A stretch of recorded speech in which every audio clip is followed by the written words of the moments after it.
The original Bob opened up the place in early 1960s. He also had a restaurant down the corner, and after a couple years sold the business to another immigrant, and in the early 1970s is when Aya's grandmother had purchased the place, and it's been family owned ever since then.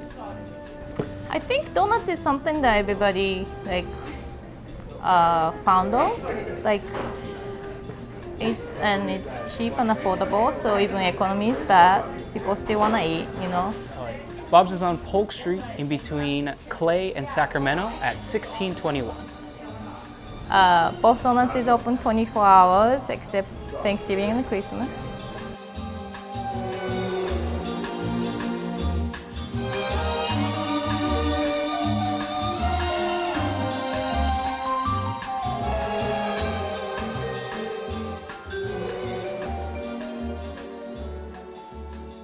Yeah, we have a lot of different regulars that come in at different parts of the time. After a while, you start learning their names, learning their backstories. It's really interesting.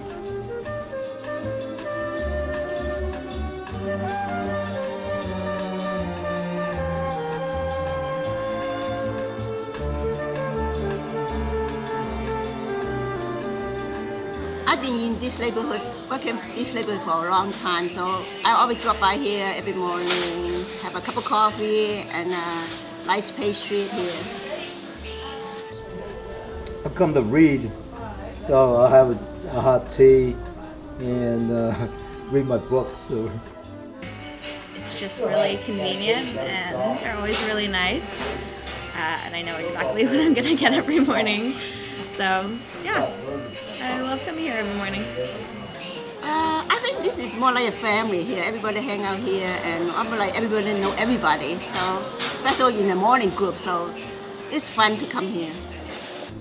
There's usually a lull between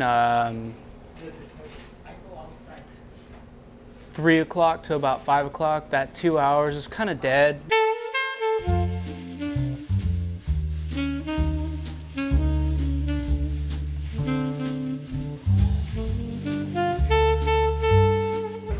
Anytime after 10 o'clock when the line starts building up is when it starts getting crazy and we can barely keep up with the people coming in.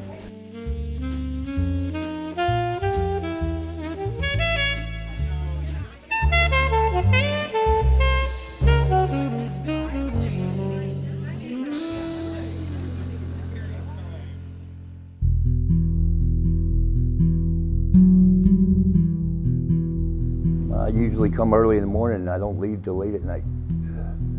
I'm like, I don't know, I guess the ghost of Bob's. Well, the atmosphere. The people, you know, like Andrew, I know him pretty well, and Aya, when I was in my addiction, she made sure that I ate, so I love her for that. I've got 11 years clean now. So, you know, it's just a family. It's like a family. Come here and it's peaceful. You know, I can sit here and watch movies and make boxes for her and that kind of stuff, you know, because she needs a little bit of help sometimes. She works way too hard, I think. I've been a night minister just a little bit over a year now, so I've only been coming to Bob's regularly for a little bit over a year.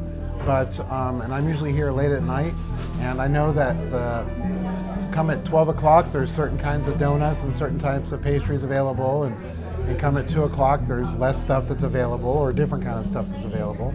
And it's a really interesting crowd that comes here. Standing in line sometimes can be entertaining and frustrating too if people are being obnoxious and rather rude. But for the most part, it's enjoyable. Around 11 o'clock to midnight to 1 o'clock, it's usually bar crowd people. 1:30 is usually the line gets longer because the bars are closing, and about 2:30 or so, by then most of the bar crowd is gone, and on Polk Street it really changes as far as the bar crowd goes away, and the prostitutes or the sex workers, as they prefer to be called, come out, and they may not come to Bob's, but they definitely are on the street and around the corner from here too. Andrew, you were here when that happened, huh? When the pimp got shot in the doorway? Oh yeah, which one? See, there's more than one.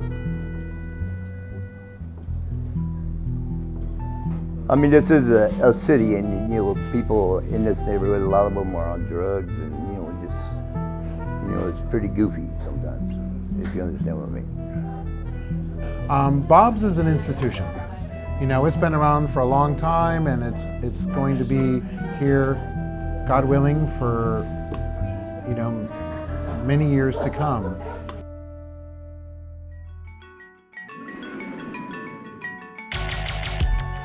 Put you up on Bob's Donuts, controller at a warm deep fryer that charm cobras. Mostly it was aggravated ulcers over goat's legs. Will they go for maple custard, buttermilk, or wolfsbane? Hazelnut raiders that are lost, navigate consecutive pastries like stations of the cross. No name, no day job, not a boat where it's Virgin Mary toast by the loaf. Thanks, Bob.